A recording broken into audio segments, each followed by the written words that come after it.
This is who we are. WAVR.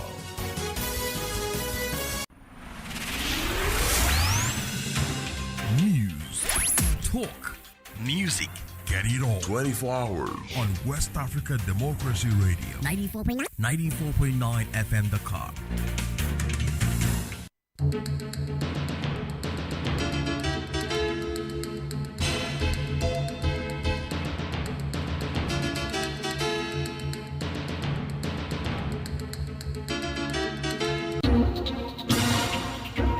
WADR, promoting dialogue.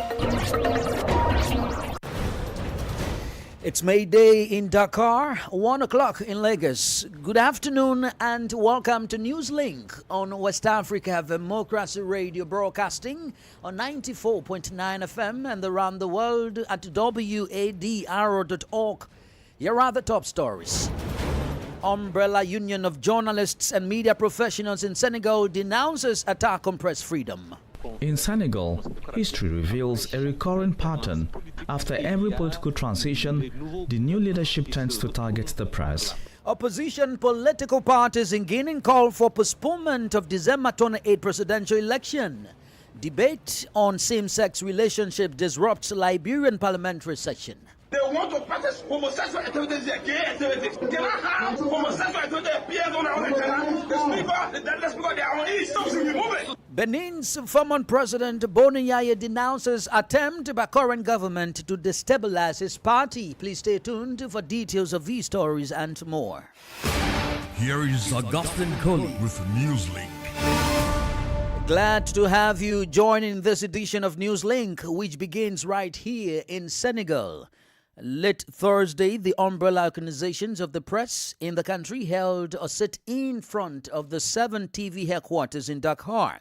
This followed the release earlier in the day of a journalist and director of the private television channel, Memouna Ndour Faye. She was arrested along with her colleague Babaka Fall, editor-in-chief of Radio Future Media, for having granted interviews to Majambal Jan, a businessman, under an international arrest warrant. Press organizations denounced this as a serious attack on press freedom as well as a heavy blow to democracy. They also announced the creation of a front for the defense of press freedom. Mamadou Ibra Khan is president of the Council of Broadcasters and Press Publishers of Senegal. Les acteurs des médias, tout le monde s'est mobilisé à Media professionals came together in full force to demonstrate their solidarity after the arrest and subsequent release of 2 colleagues. The decisive factor behind their release was undeniably the pressure exerted by journalist organizations, both at the national and international levels, which compelled the government to relent. In Senegal, often regarded as a pillar of democracy, history reveals a recurring pattern. After every political transition, the new leadership tends to target the press. This trend underscores the need to ensure that during future transitions, the cycle of repressing press freedom does not repeat whenever a new regime seeks to silence the media. This belief forms the foundation of our initiative. Press freedom is not only the responsibility of journalists, media technicians and workers' unions, nor does it solely concern media owners. Fundamentally, it is an issue for every Senegalese citizen. With this conviction, we founded this front to extend our outreach across all segments of Senegalese society, even to members of the ruling party. Today, they hold power. Tomorrow, they may find themselves in opposition and in need of a robust rule of law. The ultimate goal of this initiative is to contribute to the strengthening of Senegal's democratic framework by safeguarding press freedom, an essential component of any true rule of law. La presse qui est corollaire à l'état de droit. Mamadou Ibra Khan is president of the Council of Broadcasters and Press Publishers of Senegal. Still in Senegal, climate and health stakeholders have called on African governments to invest in local technologies, innovation and research to address the growing climate crisis and build stronger health resilience. Participants at the second edition of the Local Solutions Campus in Dakar expressed concern over the limited budgetary allocations by governments to tackle the challenge. More than 500 delegates from 26 countries across Africa and Asia are attending the conference. Christopher Aticho was at the event and filed this report. Public health and environmental protection are no longer considered two separate battles, but rather the two inseparable pillars of resilience and sustainable development. That's Senegal's Minister of Environment and Ecological Transition, Alhaj Abdurrahman Diouf. According to him, ahead of COP30 in Brazil next month, the second edition of the Local Solutions Campus is timely, as it showcases local knowledge and innovations by frontline actors in responding to the effects of climate change on health, while also strengthening regional synergies. In Senegal, Rift Valley fever, a zoonotic epidemic linked to climate change, has so far killed 28 people, with 338 cases recorded at the time of this report. Health and Public Hygiene Minister Ibrahima Sey informed of a multi-sectorial initiative by the government to curb the outbreak. The Ministry of Health and Public Hygiene of Senegal has created a new division called Environment, Climate and Health, tasked with leading the implementation of our national climate and health strategy. This division embodies our commitment to sustainable integration of environmental and climate issues into public health policies, anticipating risks and strengthening the resilience of our health system. Participants, however, decried the lack of government investment in research, local innovation, and technology to address the continent's growing climate challenges. Dr. Devota Nyambo, the innovator behind an AI system for mosquito breeding site surveillance, explains. In my country, we still have places where malaria endemicity is at beyond 20%. So our mandate now is to show or to prove this concept to the government and to the authorities so that we can get their buy-in in terms of financial support. The event, powered by Foundation X, will provide support and scale-up opportunities for 60 innovation projects designed to help communities respond effectively to climate impact in Africa and Asia. Christopher Aticho filed that report. Let's now focus on the Central Sahel region, particularly Mali, where there seems to be a sign of relief over the looming fuel scarcity induced by the JNIM armed group operating in the northern region of the country. On Wednesday, nearly 200 fuel tankers arrived in the capital Bamako on a heavy military escort. The supply, authorities say, is expected to ease weeks of scarcity that have crippled transport and driven up prices across the country. Residents struggling with a severe fuel shortage hope the current intervention can help the situation. But beyond the fuel crisis, there is a growing security concern following the new modus operandi of the JNIM armed group and its overall mission. Mamadou Tabile is a Malian journalist. The current situation, we can say there's not really a very significant improvement. I mean, it's not worsened than the beginning, but still there are long queue, at the petrol station, still trying to fetch for petrol to get some fuel. And what's really is happening, and it's complicated, but there's a lot of hope for the Malian people, because yesterday there were like 200 trucks that have entered in the capital city. From these regions, like the entrance regions border from Senegal, like Kai or Sikasso, which is the border side of Ivory Coast too, those are already out of these situations. They're getting fuel. But the capital city, where there's many people the traffic is much large, there's still lack of fuel, but people are hoping, and the trucks are still coming in the capital city. Malians and Mali as a community or as a country is very resilient, but how much more can they take before they get overwhelmed or overrun by emotions? Because as we speak, we understand that the fuel scarcity is impacting or affecting several sectors of the Malian society. Transportation today has come to a halt. Even schools are on break because there is fuel shortage. By seeing all these impacts, which is a problem concerning transportation, electricity, fuel, all these problems, among all these problems, Malians are trying to be supportive to the government. Otherwise, Malians will just say, no, it's enough, because they're fed up with this. Some people are still here in the country exciting people to go out and move and say that enough is enough. But people are like, when it's enough, apart from these people, and we are facing the terrorism, apart from these people, who do you think better can save this country? Because at least they think this was the standing for today. If they are not there, terrorists will come in Bamako. It will be a tourist government in Bamako.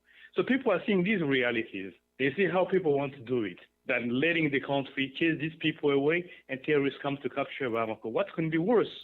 Mamadou Tabili, a Somalian journalist, in conversation with Abdullahi Hassan of WAD. More stories coming up on West Africa Democracy Radio. Newslink continues. Let's now focus on some political matters. First, in Guinea, as opposition political parties are calling for postponement of the presidential election scheduled for December 28, 2025. They say they have identified several inconsistencies between the Electoral Code and the Constitution. They point specifically to Article 248 of the Electoral Code, which limits the sponsorship of independent candidates. These political parties believe that postponing the election would also allow for more inclusive consultations with the aim of ensuring a fair and equitable electoral process. In more political stories, in Benin, a viral statement by former President Thomas Boniai after meeting with President Patrice Talon is the talk of the town. The leader of the main opposition Democrats Party expresses his disappointment about the discussions with his successor. He also denounces what he describes as Patrice Talon's clear intention to destabilize his political party, whose candidacy was invalidated by the Constitutional Court ahead of the 2026 general elections. Francis Boniface has the details. Benin's former president and leader of the Democrats Party, Boni Yayi, says he denounces any attempts to destabilize his political party. His remark comes after his closed-door meeting with incumbent President Patrice Talon. While a section of the population alleges that Boni Yayi's statement points at his successor, some observers argue that his anger stems primarily from the divisions within his own party. Romaric Lucien Badoussi is a lecturer and researcher in political science at the University of Parakou in Benin. The disappointment and frustration of former President Boni Yayi are not solely due to factors outside the party. There are also well-known internal party issues, particularly the last-minute defection of MP Kosoju, which cost the party the 28th endorsement it needed to validate its presidential ticket. Discussions with his successor yielded no consensus. From his analysis, Arimi Shubade, a journalist and political analyst, concludes that President Talon had a clear intention to weaken the country's opposition political ecosystem. This is a philosophy of governance that the head of state has expressed, which states that he sees no purpose in the existence of parties that are all the same, that lack ideology and that lack power. So for him, the critical class has become useless, or perhaps even a hindrance, and therefore everyone must remain united behind him for 10, 15 or 20 years. And only after that can we begin to talk about political competition. These are not underhanded maneuvers. It is a publicly expressed intention. Former President Boni Yayi's statement comes nearly a week after his meeting at the presidential palace with the current head of state, Patrice Talon, and the rejection of the Democrats Party's candidacy for the 2026 presidential election. Francis Boniface with that report. Meanwhile, President of the Council of Ministers of Togo, Faure Gnassingbé, participated in an international conference co-organized by Paris and Lomé. As the African Union's mediator in the Democratic Republic of Congo, President Gnassingbé is leading peace efforts in a region marked by persistent tensions and an alarming humanitarian crisis. More details with Imo Edit. The event, held in the French capital, aims to strengthen international cooperation in response to the crisis in eastern Congo. Discussions centered on three main themes: access to vulnerable populations, respect for international humanitarian law, and coordination mechanisms between local and international actors. The conference also highlights the African Union's mediation initiatives supported by Togo, as well as parallel efforts led by the United States and Qatar. The presence of foreign Atingbe underscores Togo's role in resolving African crises.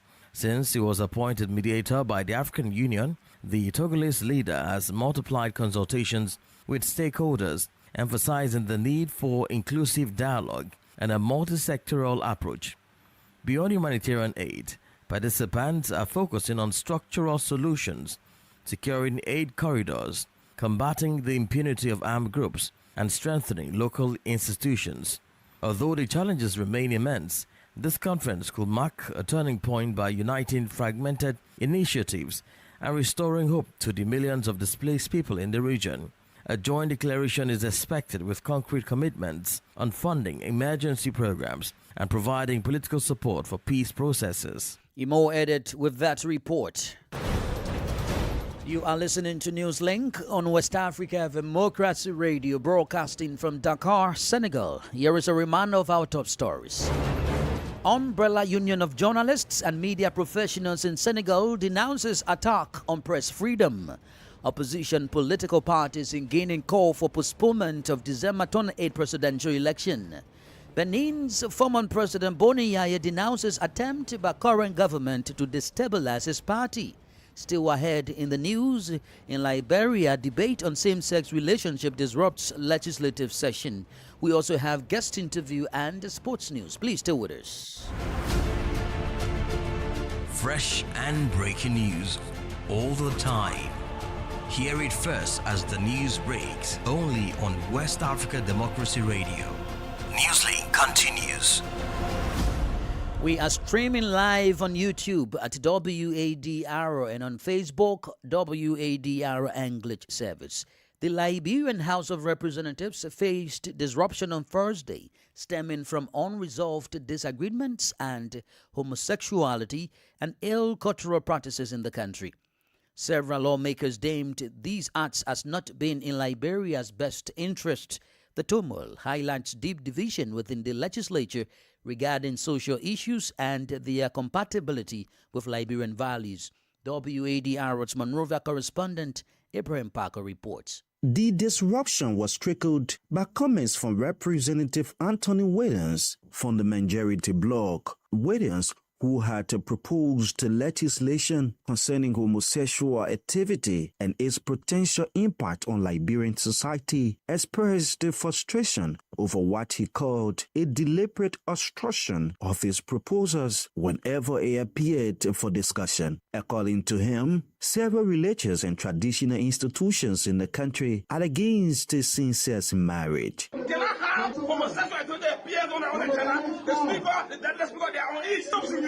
had our communication over there. We invited the UFC people. Now in the church, they want to practice homosexual activities, gay activities. We continue to push the agenda. Every time we go on the floor, when they come to the session, they remove the floor. The debate also touched upon the influence of the executive, which sees a majority consideration without due oversight. Representative Wadr alluded to a prior agreement referencing the communication from President Joseph Boakai to ban harmful cultural activities. President Boakai sent a bill here that we should ban cultural activity that is harmful. All they accepted the bill. Immediately sent the committee who did not discussing it, so we can ban cultural activities in the country. Now homosexual bill appear, they said no, we should not discuss. After a tense moment on the floor, also Speaker Richard Decon prematurely ended the Thursday's session. In 2012, the Liberian Senate passed a bill that criminalizes same-sex marriage, but its final status and implementation details are not always clear. Since that legislation, many Liberians have voiced their disapproval, a concern recently elevated by the United Methodist Church of Liberia during an international convention in the United States. For Newslink on WADR, Ibrahim Parker, Monrovia. Away from Liberia, Nigeria's Minister of Agriculture and Food Security, Senator Abubakar Kari, says the country must design resilient and impact-driven food systems that go beyond electoral cycles to ensure food security and shared prosperity. He spoke at a one-day national conference on food systems organized by Sahel Consulting in Abuja. WADR's Usma Umar reports. At a time when food insecurity and climate shocks are threatening livelihoods across Nigeria, the federal government says it is determined to build a resilient and legacy-driven food system. The Minister of Agriculture and Food Security, Senator Abubakar Kyari, represented at the conference by Nuhu Adamu Kilishi, commended Sahel Consulting for its role in driving food systems transformation. We are confronted with multiple headwinds: rising input costs, climate change, infrastructure gaps, post-harvest loss, and the urgent need to strengthen nutrition outcomes.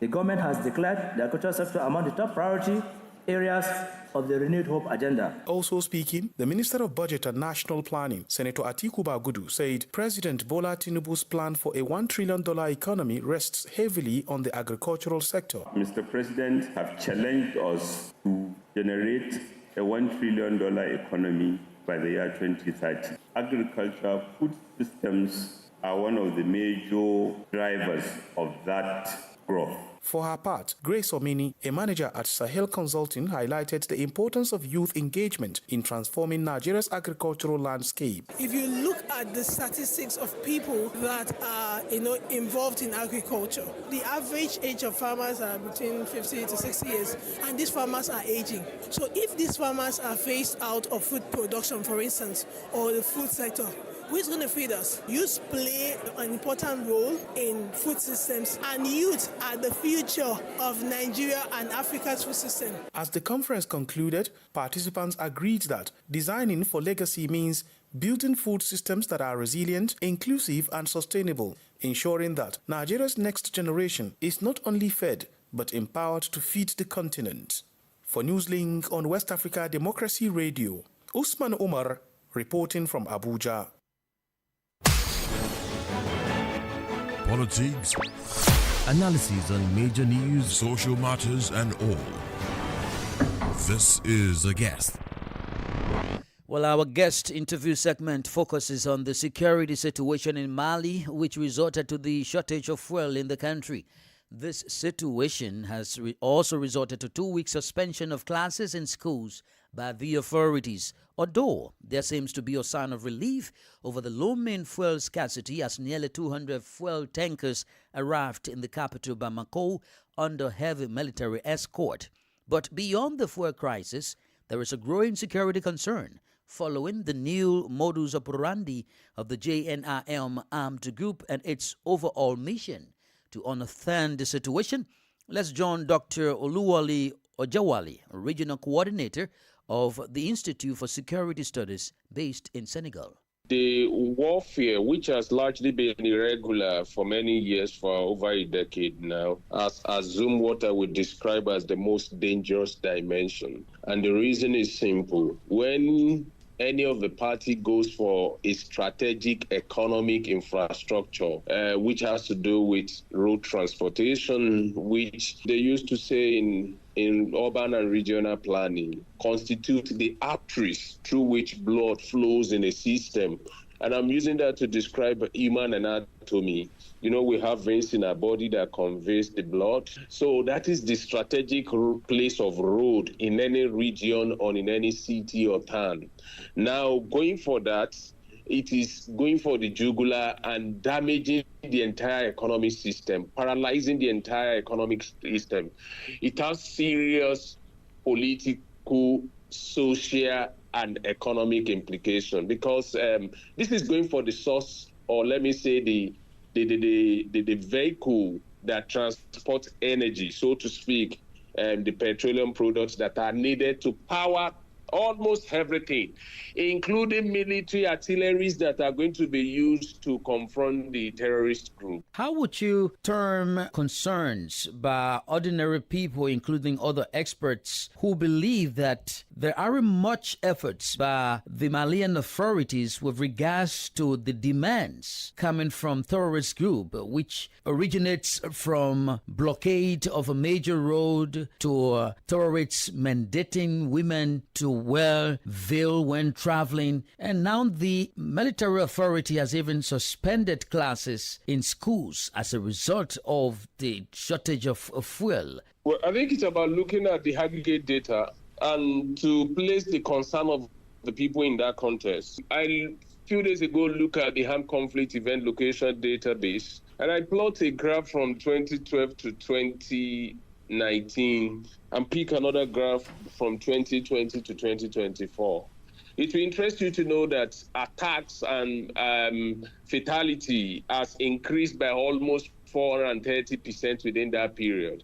In other words, Malians were safer when they were under democratic rule compared to what they now experience now on a daily basis. So if you look at that in that context, in fact, if you go on the streets, just interviewing people, they will tell you that in terms of the security of life, public safety of and security in the people, of the people in Mali, it has really nosedived seriously in the recent time. So I think it is in that context that the Malians and the general public, even outside Mali, might have a sustained perception that is grounded in reality that the quality of life of the people in terms of their safety has really dropped in the recent time, because when the junta came into government, what they said ultimately is that they were going to combat insecurity head-on and decisively.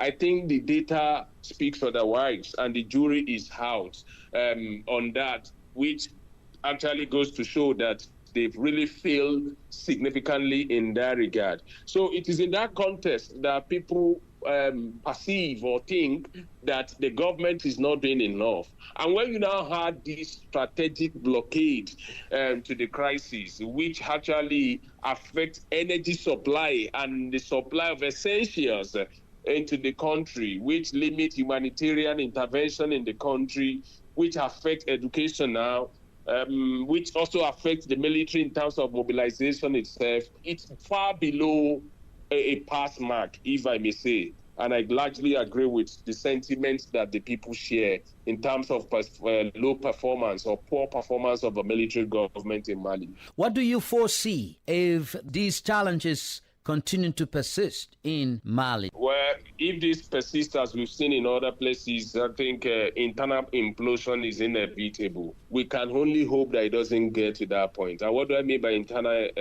implosion? The strategic objective of this jihadist group is to incite the public against the government in Mali. And if it gets to that point, you will have the people on the street. And when you have the people on the street, you will have to mobilize your already thinly challenged security apparatus who have really been stressed and stretched across the length and breadth of Mali quelling insurgency. Dr. Oluwole Ojawale is a regional coordinator of the Institute for Security Studies based in Senegal.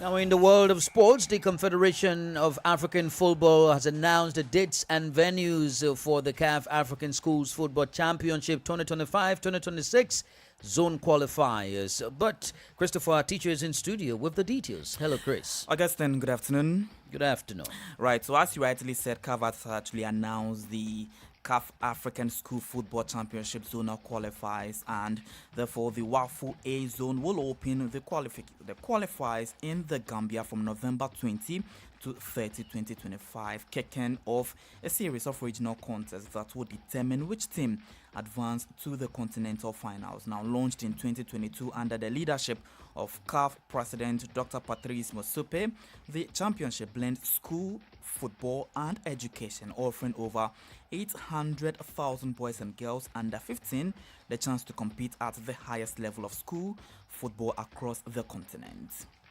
Okay, do we have anything next with regards to is it Nigeria? Yes, thinking about WAFU? Yes, Nigeria is actually very optimistic and very hopeful that they can actually extend their win of the WAFU competition to 11. So their captain, their forward rather, Esther Okoronko, says that she's confident that the country can extend or clinch a record-extending 11th Women African Cup of Nations title in Morocco next year, 2026. But Augustine, before we take a leave of sports this afternoon, let me quickly bring you up to speed. What the fixtures for EPL tomorrow? Yeah, the English Premier League. Exactly, the English Premier League, as Brighton and Hove Albion will take on Leeds United. Crystal Palace will also take on Brentford.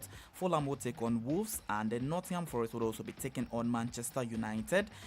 Tottenham Hotspur will face Chelsea, and Liverpool will be taking on Aston Villa. Thank you, Christopher, teacher.